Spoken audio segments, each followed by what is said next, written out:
আমরা বাংলা সংস্কৃতি বলের আগরতলা সংসদের পক্ষ থেকে আগামীকাল অমরপুর, করবুক ওইসব সাইটগুলোতে আমরা এগুলো বিতরণ করার জন্য যাব। প্রচুর কাপড় চোপড় রয়েছে, এদিকে আপাতত চাল আর ডালগুলো আমরা প্যাকেট করছি।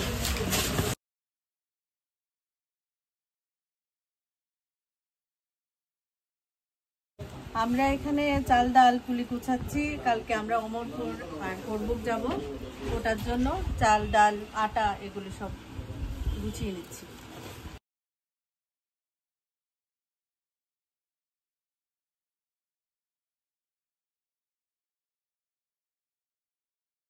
আমরা কালকে বাংলা সংস্কৃতি বলের পক্ষ থেকে অমরপুর এবং করবুক যারা ত্রাণ শিবিরে এখনো আছেন তাদেরকে আমরা ডাল, আটা, চাল তাদেরকে আমরা দিতে যাব। তারপর অজস্র অনেক মানুষ থেকে আমরা জামা কাপড়ও পেয়েছি, সব নিয়ে কাল আমরা যাচ্ছি।